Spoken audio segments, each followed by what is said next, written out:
Bismillahirrahmanirrahim. Assalamualaikum warahmatullahi wabarakatuh. Selamat siang, udah siang ini, udah setengah 11 ya. Seperti biasa kita naik dok, salah satu graving dok yang ada di Pontianak ini. Dan ini adalah dok tertua, udah pernah saya buatkan videonya, saya review semuanya itu ya. Termasuk tutup pintunya yang ada di belakang itu, tutup pintu, pintu untuk keluar masuknya itu udah pernah saya bahas di YouTube, kamu cari aja. Nah, hari ini saya nemeni surveyor kelas untuk melakukan survei kapal ini. Dia sedang melakukan pengukuran ketebalan plat karena setiap kali ngedok kapal harus diukur ketebalan platnya. Ketika udah di bawah minimum harus diganti. Ya, tuh. Nah, ada yang spesial yang menarik perhatian saya ketika saya mengawasi kapal ini. Dan di sebelah sono tuh yang membuat saya tertarik gitu ya, menarik perhatian saya ingin bahas ya, mudah-mudahan bahasan saya ini bisa sebagai pembelajaran buat teman-teman yang punya kapal dan yang survei kapal dan yang mengoperasikan kapal. Kenapa spesial? Sebentar saya tunjukkan. Ini saya berada di dok Kacaba ya. Tuh, di sebelah sana ada kapal melintas. Kelihatan ya, jalan tongkang CPO ya, CPO. Halo ya, jalan ini di tepi sungai. Nah, kita ke sebelah sini ya. Ini agak menarik perhatian saya. Dia ngedok juga ya, ngedok juga. Dan dia berada di, kalau tadi itu di graving, ini dia di dok tarik atau slipway. Tuh ada drumnya gede, kemudian dia tarik menggunakan beberapa seling itu. Nah, ini turun ya. Mungkin saya akan cerita dulu dia cara naiknya gimana ya. Cara naiknya gimana. Jadi ini balok yang di bawah ini akan diturunkan ke sono. Ketika ini belum naik ya, anggap ini belum ada kapalnya ya. Ini turun. Kemudian kapal itu dudukkan di bagian depannya, didudukkan, dipastikan dia duduk, kemudian dia ditarik pelan-pelan, maka kapal itu akan duduk di atas dudukan inilah pokoknya ya, itu yang ada habim-habim itu. Turunkannya juga begitu, turun sampai dia ngapung, dia ditarik ke sungai, baru ini ditarik lagi atau mungkin didiamkan di dalam air karena untuk nanti kalau misalnya dia mau ada kapal lagi enggak usah nurunkan lagi, seperti itu. Nah, kalau kalian dari tadi saya ngomong ini, kalian bisa perhatikan di sini ya. Platnya ini diganti sampai batas garis air. Ya, di bawah tulisan Katulistiwa itu semuanya diganti platnya. Satu keping ini ukuran 6 meter kali 1,5. Mungkin ya. Oh enggak. Tinggi kapalnya cuma 1,6 kok. 1,4, 1,8. Tinggi kapalnya cuma 1,8, berarti ini sekitar ya 1,3, 1,4 meter lah. Itu 1,2 kelihatan tuh.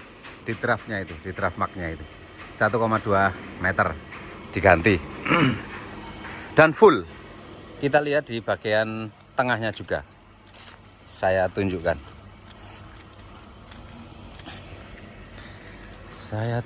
Di bagian tengahnya juga. Nampaknya di bawah juga diganti semua itu, Rek. Ya. Ganti kabeh. Wih. Tuh, ganti semua tuh. Ya. Ganti semua dan ya baru semua itu ya, kelihatan ya, baru semuanya. Lalu di bawahnya baru semuanya. Di bawah itu baru semuanya ya. Di belakang kita nggak usah lihat, bisa lihat, kita naik sana lagi, saya tunjukkan di bagian belakangnya ya. Jadi baru ya, lambung kanan kiri baru. Saya nggak usah ke kiri, saya nggak usah ke sebelah sono ya. Saya udah bisa pastikan bahwa sebelah sononya juga pasti diganti dengan plat baru semuanya. Ya, kemudian saya mau tunjukkan di sisi belakangnya. Di belakangnya nggak tahu yang depan yang belakang mana ini. Kayaknya sih ini yang depan. Itu yang belakang, dan ini memang dia floating storage ya, tapi ini tetap di PM, di peraturan menteri tentang freeboard, tentang pengedokan, tentang apapun itu, dia tetap diakui sebagai kapal gitu ya. diakui sebagai kapal. Meskipun dia tidak kemana-mana, dia hanya, kalau ngelihat bangunannya ini ya, ini dan ini itu sama. Kalau ngelihat bangunannya ini dia berada di satu lokasi dalam jangka waktu yang lama. Tuh, ya bawahnya diganti semuanya baru itu, ya baru semuanya. Oh kayaknya belakang ini enggak, ini lama ini. Belakang ini enggak, yang diganti yang di bagian depan saja. Ya itu, kayaknya loh ya. Tapi ini diganti ya 90% lah, ya 90%. Itu diganti.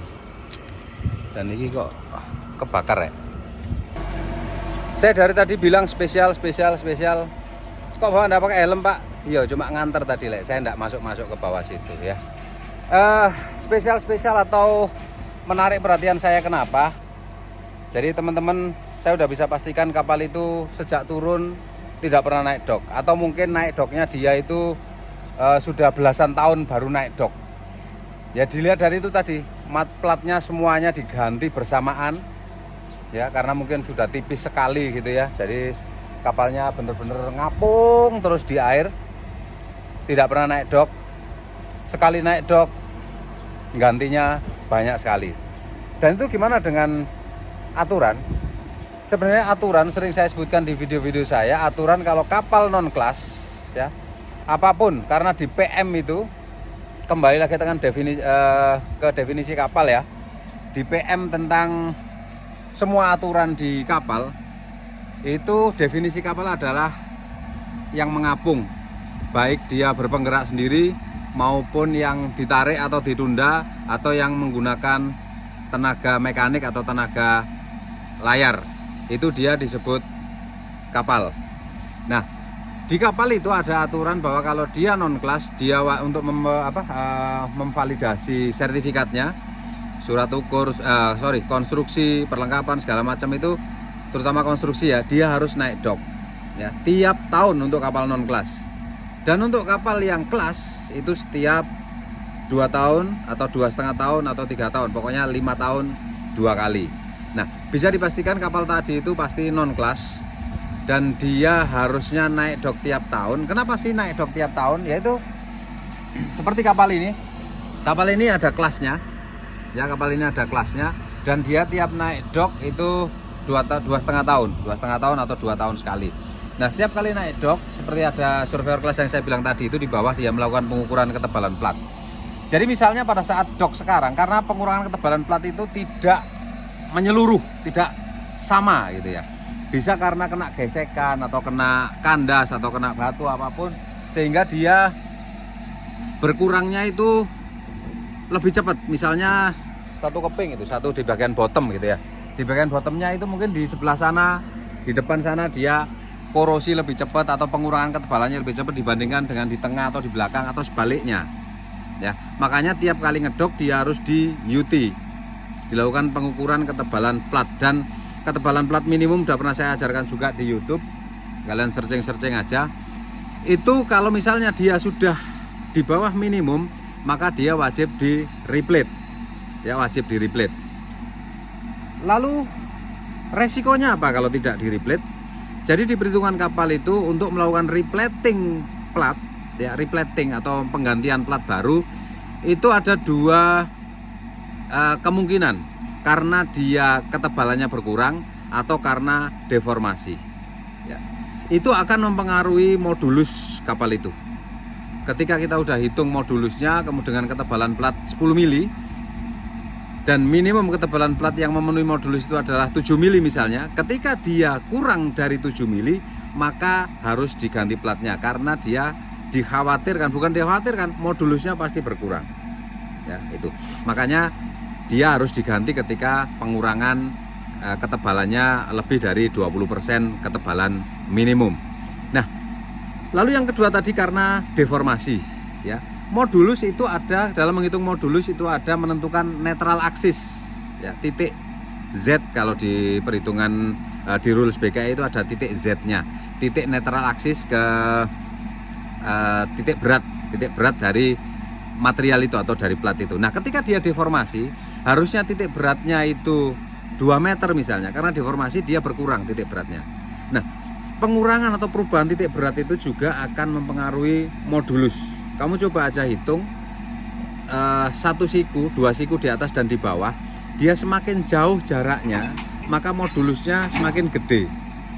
Ketika semakin dekat, modulusnya semakin tipis, karena menghitung inersia itu kan BH pangkat 3, tingginya yang di pangkat 3 ya, BH pangkat 3 per 12, jadi hanya tingginya yang di pangkat 3.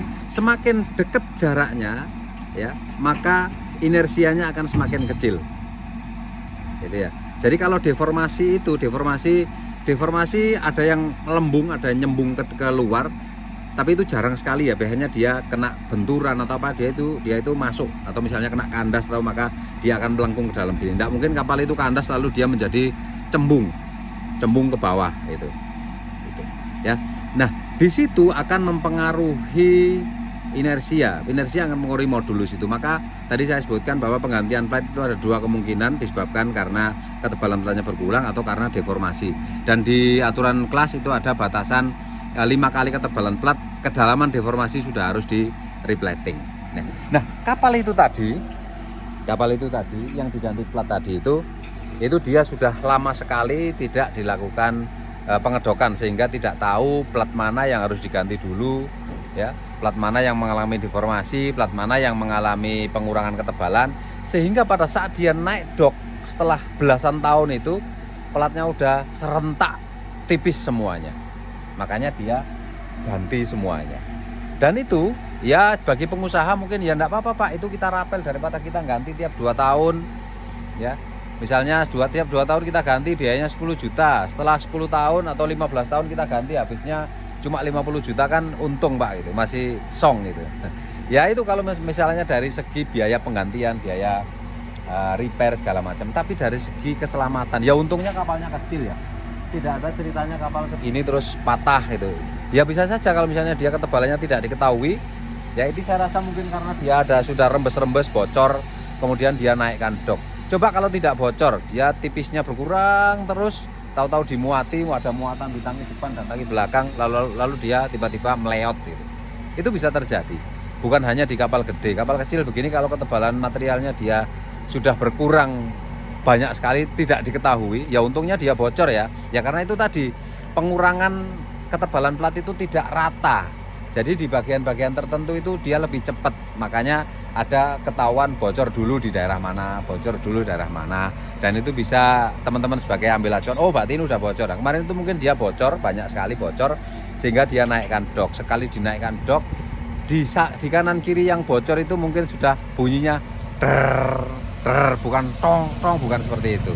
Sudah itu artinya dia tipis sekali. Makanya dilakukan penggantian yang cukup masif itu tadi ya. Dan itu kalau untuk kapal kalian yang gede-gede, kalau kapal kecil ini sih dan dia diem sih ya sebenarnya ndak bisa pakai bahasa, bisa ditolerir juga. Cuma ini ya ndak tahu lah ya, no comment, karena di situ ada pemerintah yang mengawasi kapal-kapal tersebut. Tentunya mereka yang lebih tahu kenapa tidak dilakukan pengedokan setiap tahun atau sesuai waktunya atau pada saat perpanjangan sertifikat konstruksinya. Atau mungkin juga kapalnya di pedalaman sehingga tidak terawasi juga bisa jadi ya, seperti itu ya saya.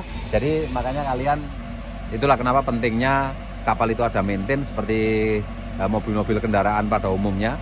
Mobil-mobil kendaraan angkut ya, alat angkut itu harus dikir, dicek kelayakannya, sasisnya, remnya, segala macam untuk keselamatan ya. Ya wes, itu saja video kali ini. Kalau ada komentar-komentar silakan tanyakan di kolom komentar. Assalamualaikum warahmatullahi wabarakatuh.